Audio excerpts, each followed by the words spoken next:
Hello दोस्त। तो कैसे हो आप सब। तो चलिए, आई एम शंभू कुमार और आपका अपना यूट्यूब चैनल वेलकम केमिस्ट्री में आपका स्वागत है। तो स्टूडेंट, जो हमने बीएससी का चैप्टर स्टार्ट किया था केमिकल बॉन्डिंग, तो आज हम उसी लेक्चर को आगे बढ़ाएंगे।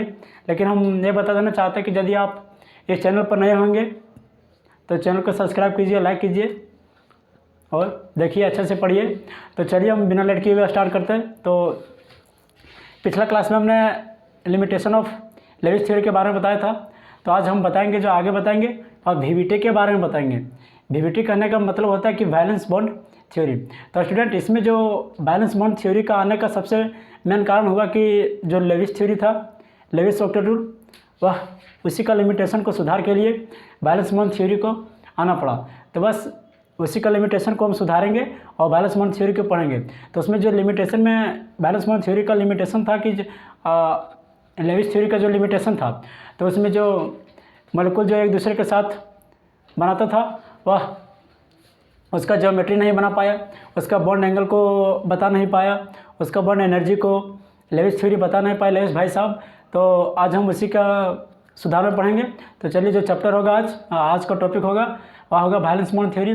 तो स्टूडेंट, इसमें हम जो पढ़ेंगे वैलेंस बॉन्ड थ्योरी में, तो वैलेंस बॉन्ड थ्योरी में पढ़ेंगे कि जो आइटम्स होता है, आइटम्स मिलकर जो मॉलिक्यूल बनता है, अलग अलग आइटम मिलकर जो मॉलिक्यूल बनता है, उसका जो ओवरलैप होता है, यानी कि ओवरलैप होने के कारण जो सिग्मा बॉन्ड बनता है, पाई बॉन्ड बनता है, डेल बॉन्ड बनता है। तो उसी का सब बॉन्ड के बारे में डिस्कस करेंगे। और इसमें हम देखेंगे कि जो हाइड्रोजन का फॉर्मेशन होता है, वह हाइड्रोजन मॉलिक्यूल का फॉर्मेशन कैसे होता है। तो आज हम वही सब के बारे में पढ़ेंगे।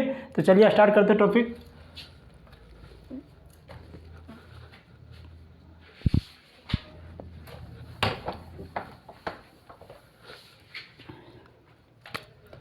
टॉपिक होगा वैलेंस बॉन्ड थ्योरी।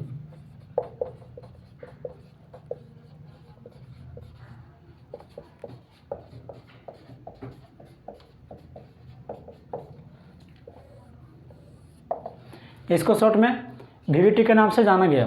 तो यदि हम देखेंगे कि पिछला क्लास में जो हमने पढ़ा था कि एटॉमिक स्ट्रक्चर में हमने पढ़ा था कि जो इलेक्ट्रॉन्स होता है वह वेव की तरह कार्य करता है, और जो वेव जो दर्शाता है वहाँ पर, यानी वेव को साई के द्वारा वेव से दर्शाया जाता है। तो जहाँ साई दर्शाता है वह क्या दर्शाता है, प्रोबेबिलिटी ऑफ फाइंडिंग इलेक्ट्रॉन के बारे में बताता है। तो हम वहीं से स्टार्ट करेंगे।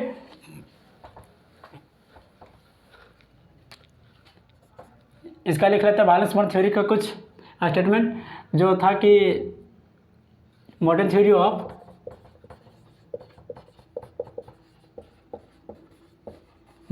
ऑफ वीवीटी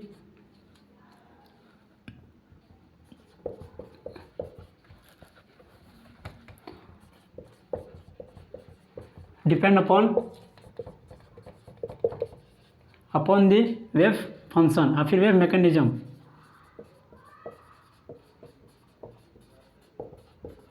वेव मैकेनिज्म करने का मतलब होता है कि जो इलेक्ट्रॉन्स होता है और वेव की तरह कार्य करता है। तो electron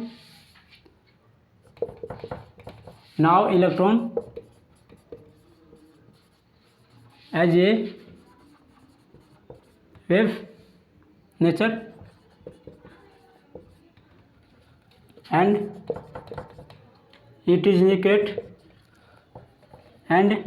it indicate the psi is the wave, और फिर psi is the probability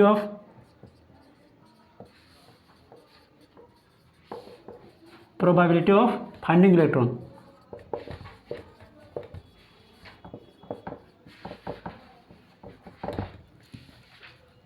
यहाँ पर जो प्रोबेबिलिटी दर्शाता है फाइंडिंग इलेक्ट्रॉन, वह साई के द्वारा डिनोट किया जाता है। तो हम इसका जो थ्योरी था वह कुछ इसी तरह था, और इसका हम आगे फिर सारा पोस्टुलेट को पढ़ेंगे। तो आगे हम चलते हैं। अगला जो टॉपिक होगा वह होगा formation of H2 molecule. Formation of H2 molecule कहने का मतलब होता है जो H2 मॉलिक्यूल बनाता है, दो अलग अलग हाइड्रोजन मिलकर जो बनाता है मॉलिक्यूल बनता है, उसी के बारे में हम पढ़ेंगे कि कैसे कैसे बनता है, फिर उसका बॉन्ड लेंथ क्या होता है, बॉन्ड एनर्जी क्या होता है, तो उसी को हम पढ़ेंगे। तो टॉपिक लिख लेते हैं formation of H2 molecule, H2 molecule.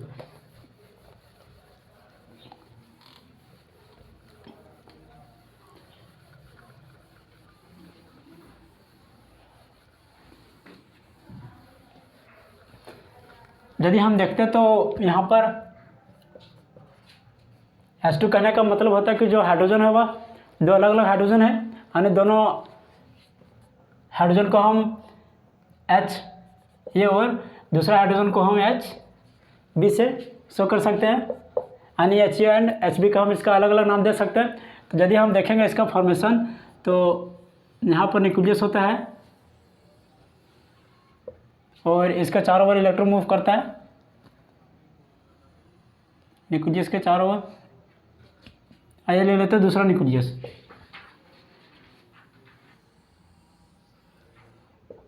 यहाँ पर दूसरा न्यूक्लियस ले लेते हैं।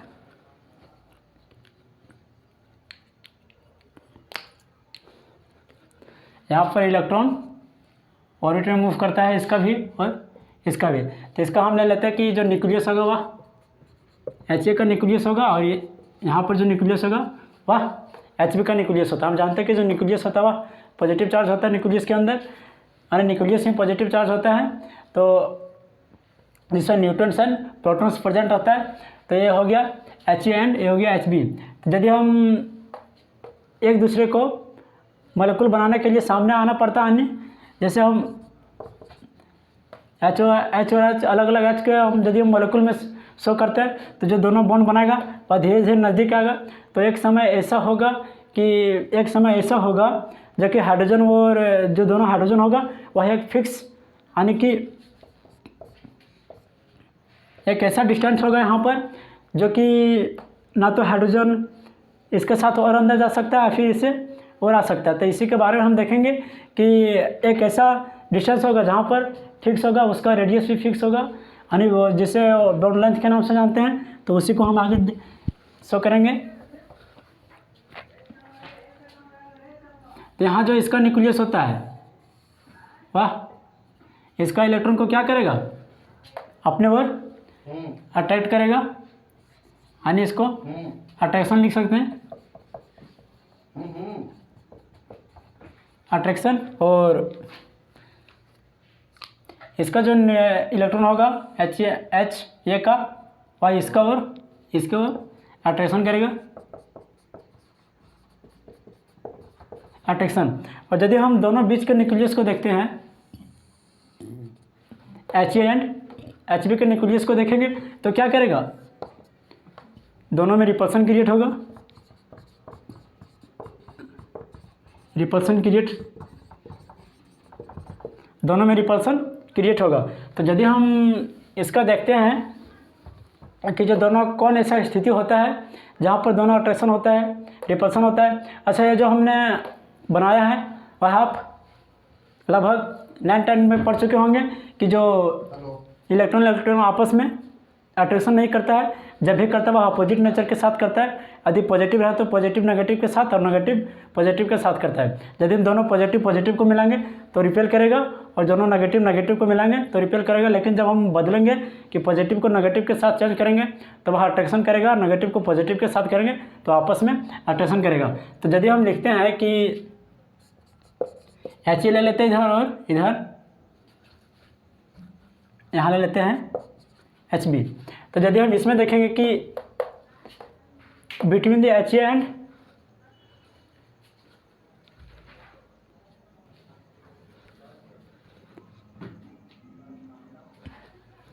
यदि हम between the HA and electron HB का देखेंगे तो दोनों क्या करेगा, अट्रैक्शन करेगा। तो between HA nucleus of HA and electron of HB, electron of HB is attraction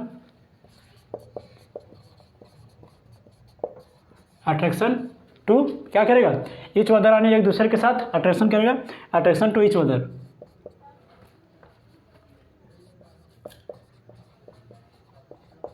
attraction to each other. अब फिर यदि हम इसका देखेंगे कि electron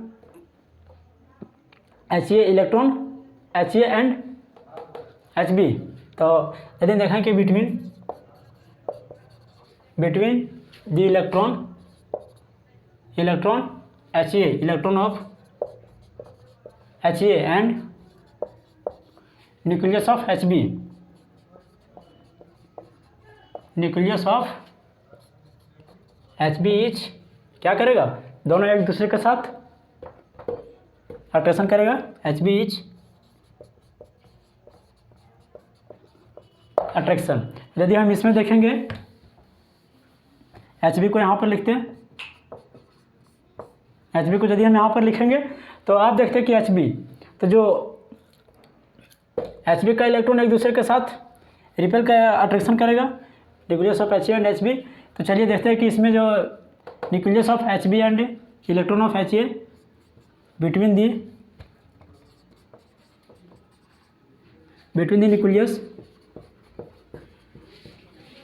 nucleus of Hb and electron of He each क्या करेगा, अट्रैक्ट करेगा इच अदर के साथ,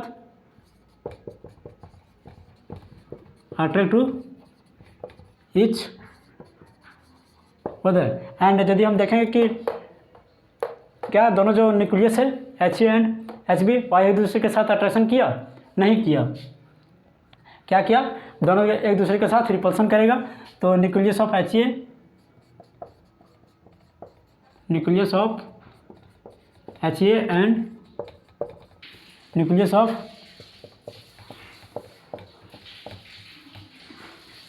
of Hb each repulsion create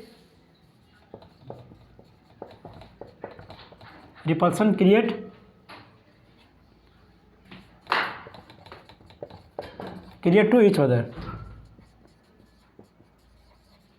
student, जो हमने बताया कि यहाँ से पहला और दूसरा एक आपस में अट्रैक्शन करता है, इलेक्ट्रॉन He एंड Hb का जो न्यूक्लियस होता है वह एक दूसरे के साथ अट्रैक्शन करता है।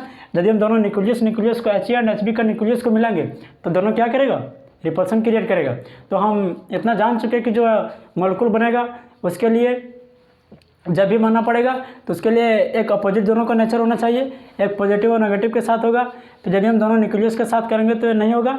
अब इसी में हम ओवरलैपिंग के बारे में पढ़ेंगे, उसके बाद फिर एक एटम दूसरे एटम के साथ कैसे ओवरलैप करता है तो उसका अलग अलग फंक्शन होता है। तो यदि हम आगे बढ़ते तो अब जो अभी अगला टॉपिक डिस्कस करेंगे उसमें बॉन्ड लेंथ के बारे में हम कुछ जानकारी लेंगे।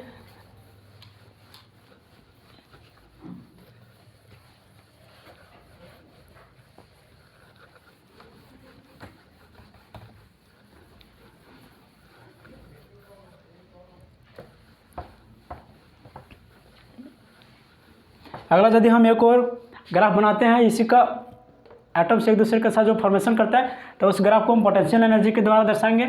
तो ग्राफ को हम बनाते हैं,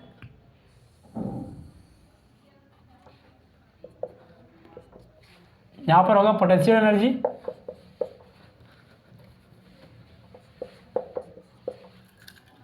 और यदि हम इलेक्ट्रॉन को वेव के द्वारा दर्शाएंगे तो इस तरह से शो करेंगे, क्योंकि यहाँ पर जो हम शो करेंगे वह H2 मॉलिक्यूल को ही शो करेंगे।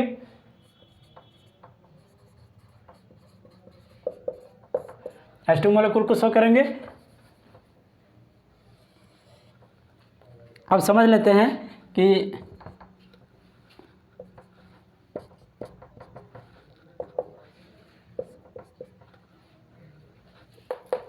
यहाँ पर जो पोटेंशियल एनर्जी है वह 0 है। तो चलिए यदि हम एक मॉलिक्यूल को यहाँ लेते हैं तो दोनों जब ओवरलैप करेगा, यानी कि ओवरलैप के जब पोजीशन में आएगा तो दोनों को क्या होना पड़ेगा, एक ऐसा निश्चित डायरेक्शन होगा, यानी एक ऐसा निश्चित दूरी होगा जहाँ पर दोनों आकर के मिलेगा और उसका एक दोनों न्यूक्लियस एक दूसरे के साथ कमांड करेगा। तब जब यहाँ से मॉलिक्यूल चला तो यहाँ से आने के बाद कुछ दूर के आने के बाद और नज़दीक आ गया, कुछ देर के बाद नज़दीक आया लेकिन पूरा नज़दीक नहीं हो पाया। अब यदि हम देखेंगे तो यहाँ पर जो मॉलिक्यूल था वह यहाँ पर मॉलिक्यूल एक दूसरे के साथ कुछ ओवरलैप किया, लेकिन जब यहाँ आया,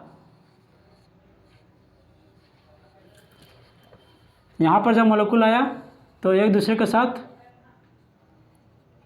लगभग बीच बीच में आ गया, यानी कि एक ऐसा डिस्टेंस यहाँ पर आ गया जो ना तो मॉलिक्यूल इधर होना चाहिए और ना तो इधर होना चाहिए। लेकिन जब एक ऐसा समय और आता है जहाँ पर मॉलिक्यूल एक दूसरे के साथ पूरा ओवरलैप कर जाता है, तो यदि हम यहाँ से देखेंगे तो यहाँ से यदि हम देखेंगे तो यहाँ से क्या करेगा, एक दूसरे के साथ अट्रैक्शन डोमिनेट करेगा, अट्रैक्शन डोमिनेट करेगा एक दूसरे के साथ, यानी कि जो मॉलिक्यूल आएगा धीरे धीरे आपस में आएगा। तो यहाँ का जो डिस्टेंस होगा, जो मॉलिक्यूल इसके बीच में जो आया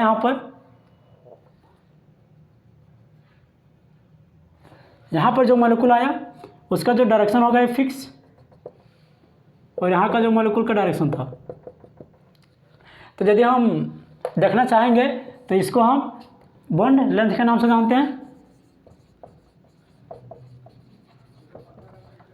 इसको हम बॉन्ड लेंथ के नाम से जानते हैं, क्योंकि यहाँ पर एक फिक्स ऐसा डायरेक्शन है, जैसा ऐसा मॉलिक्यूल दोनों जो आपस में आकर मिला, वहाँ एक ऐसा मॉलिक्यूल बना जो कि इसका न्यूक्लियस और इसका न्यूक्लियस के बीच का जो दूरी था वह लगभग समान आने लगा।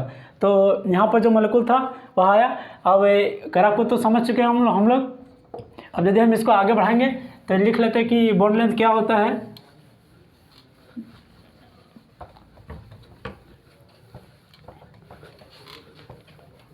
टॉपिक लिख लेते हैं bond length.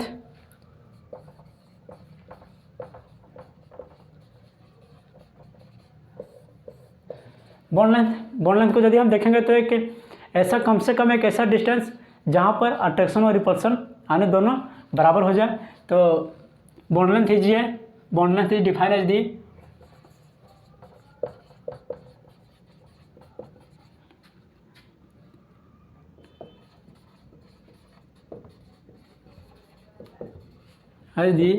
defined as the closest distance between defined as the closest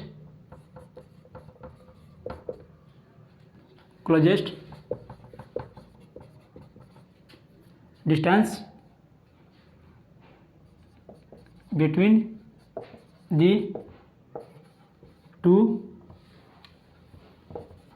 nucleus. Bond length is defined as the closest distance between the two nucleus of and किसका एटम का, atom is called bond length.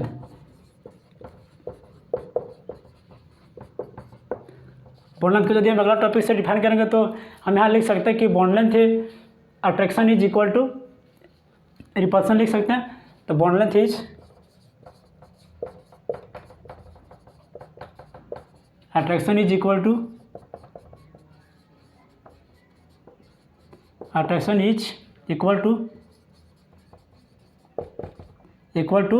Repulsion.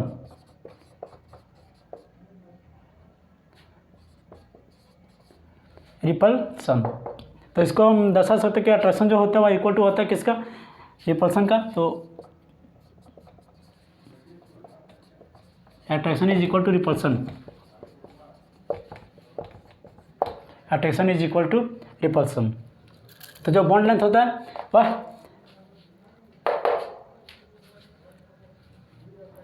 Figure से हम draw करते हैं। यदि हम इसका nucleus यहाँ देखते हैं और इसका न्यूक्लियस यहाँ को देखते हैं तो यहाँ का जो बीच हुआ, यानी कि अब आइटम नहीं इधर जाना चाहता और नहीं इधर जाना चाहता, यहाँ मतलब कि यहाँ पर जो अट्रैक्शन होता है वह दोनों होता है क्या चीज़, इक्वल।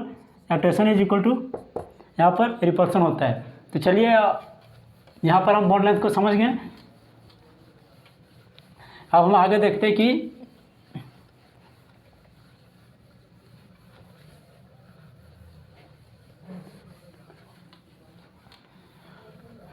अगला जो हम टॉपिक पढ़ेंगे उसमें पढ़ेंगे कि ओवरलैप ऑफ मॉलिक्यूल्स। इसमें हम जो पढ़ेंगे ओवरलैप ऑफ मॉलिक्यूल में, इसमें कुछ मॉलिक्यूल का शेप बनाएंगे, ओवरलैप करेगा कैसे करेगा एक दूसरे के साथ। उसके बाद हम फिर पढ़ेंगे टाइप्स ऑफ ओवरलैपिंग, जो एस ओवरलैप होता है, पी करता है, डी पर एस पी डी एफ होता है, वही सब के बारे में हम आगे डिस्कस करेंगे।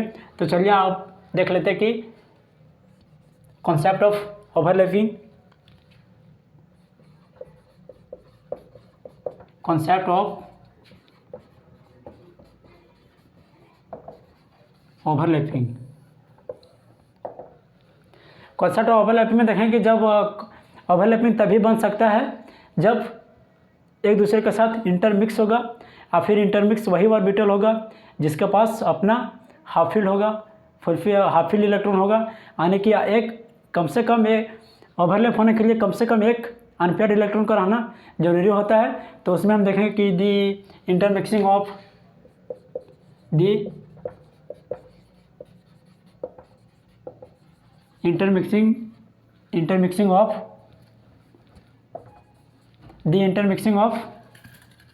Overlapping of electron, unpaired electron, चाहे overlapping of atomic orbital, the intermixing of overlapping of atomic orbital having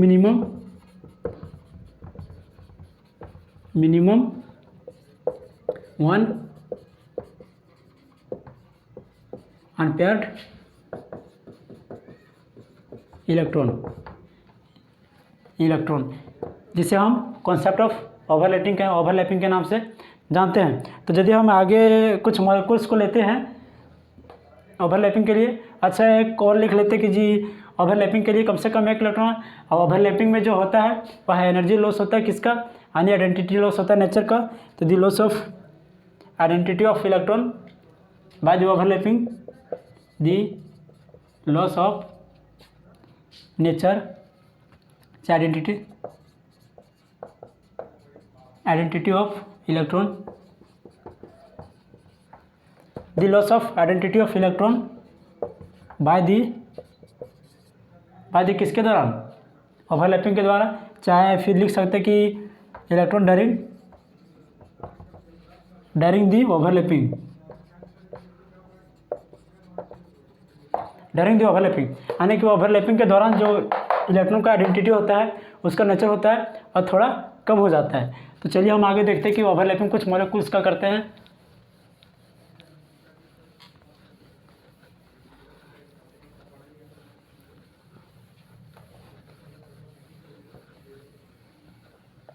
यदि हम ले लेते हैं पहला कुछ मॉलिक्यूल लेते हैं डायटोमिक में, ले लेते हैं H2 मतलब हाइड्रोजन, दो हाइड्रोजन आपस में मिलकर बना है।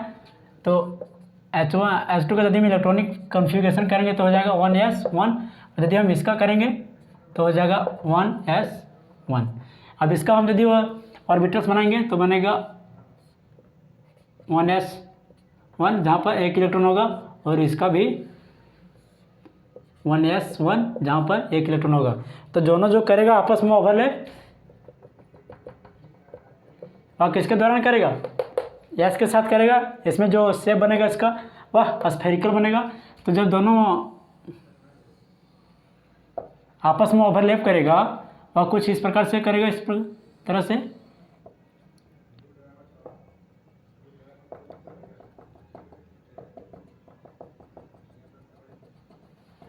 यहाँ पर इसका होगा न्यूक्लियस,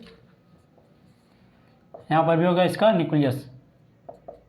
अब जब दोनों आपस में ओवरलैप किया तो इलेक्ट्रॉन जब बना वह इस प्रकार से बना, यानी कि जो ओवरलैप करेगा तो इसका स्ट्रक्चर होगा वह इस प्रकार से बनेगा। यदि हम अगला एग्जाम्पल ले लेते हैं,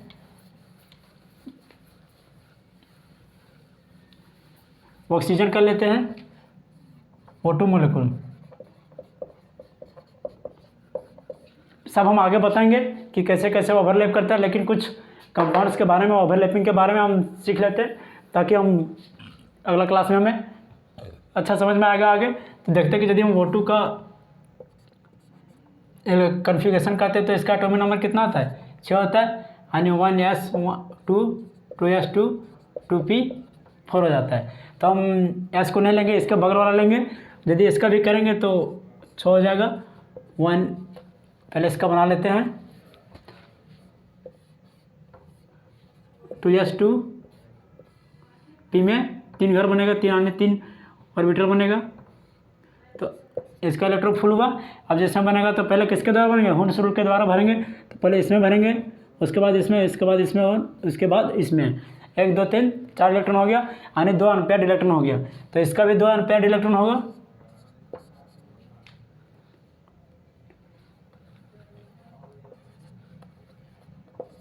आठ होगा, इसका गलती हो गया था। फिर होगा 2s2 2p4, इसमें भी बनेगा 3 घर। तो देखते हैं इसका कि 2 में 2 भरते हैं, उसके बाद फिर अगला ट्राई करते हैं इसमें। अब जो इसमें बनेगा, वाह, यानी 2 बनेगा। ये बनेगा px py और pz, समझे, इस प्रकार से बनेगा। तो चलिए, यदि हम इसका बनाएंगे तो कैसे बनेगा। p का जो सेल होता है वह किस प्रकार से होता है, यानी डंबल की तरह होता है। तो यदि हम इसका स्ट्रक्चर बनाएंगे तो बनेगा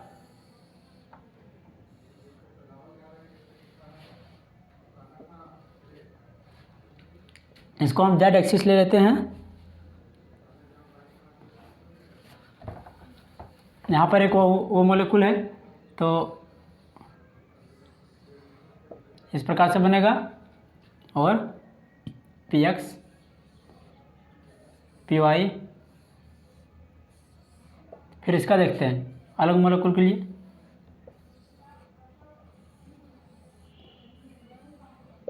इस प्रकार से बनेगा।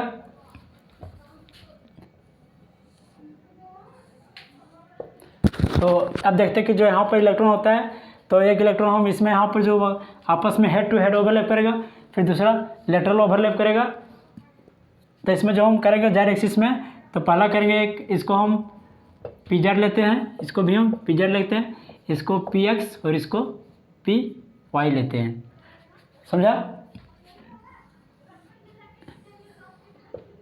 इसको ओवरलैप के नाम से द्वारा जानते हैं। तो जो इसका इलेक्ट्रॉन होगा, तो एक इलेक्ट्रॉन इसके साथ इंटरमिक्स करेगा और एक इसका इंटरमिक्स करेगा। यहाँ पर यदि हम इसका देखते हैं, इसका देखते हैं, तो एक दूसरे के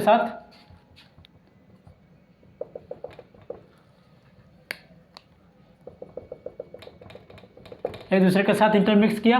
तो यहाँ पर जो बॉन्ड बना, और जब हेड टू हेड ओवरलैप करता है, आपस में जब हेड टू हेड ओवरलैप करता है, आपस में जब हेड टू हेड ओवरलैप करता है, तो कौन सा बॉन्ड बनता है, यानी सिग्मा बॉन्ड बनता है। और जब लेटरल टू लेटरल है ओवरलैप करता है, तो बनता है पाई बॉन्ड बनता है। तो जो यहाँ पर इलेक्ट्रॉन बना, तो एक दूसरे के साथ जो आपस में ओवरलैप किया, और ओवरलैप के दौरान जो बना, उसको हम एक्सिस के साथ जो बनता है उसको सिग्मा के द्वारा दर्शाते हैं, और जो लेटरल में बनता है उसको हम पाई के द्वारा दर्शाते हैं। तो यदि हम अगला मॉलिक्यूल को बनाते हैं, तो अगला मॉलिक्यूल को ले लेते हैं फ्लोरीन, जिसका एटॉमिक नंबर 9 होता है। तो यदि हम इसका बनाएंगे तो इलेक्ट्रॉनिक कॉन्फ़िगरेशन करते हैं इसका 2s2 2p, कितना हो जाएगा, इसमें 8 था तो इसमें हो जाएगा 5। अगला यदि हम इसका देखते हैं कि F2 का,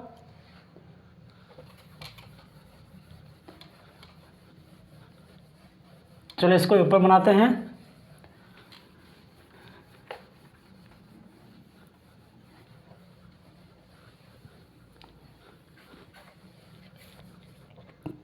स्टूडेंट, आज का लेक्चर को हम यहीं पर समाप्त करते हैं, और हमें आशा होगा कि जो हम अभी बताए वो आपको समझ में आया होगा, और हमें आशा है कि आप वीडियो को अच्छी तरह से देखिए, समझिए, और अपने दोस्तों के साथ भी शेयर कीजिए। तो आज जो हमने लास्ट क्लास में पढ़ा, उसको हम रिवीजन करा देते हैं कि आज जो लास्ट क्लास में हमने पढ़ा, तो उसमें कॉन्सेप्ट ऑफ ओवरलैप के बारे में पढ़ा, वीवीटी के बारे में पढ़ा। तो अगला क्लास में आप इसको पढ़ के आइएगा, ताकि अगला क्लास में जो हम बताएंगे उसको आप अच्छी तरह से समझिए। और यदि आप इस चैनल पर नए होंगे अभी पुराना होंगे तो सब्सक्राइब कीजिए, लाइक कीजिए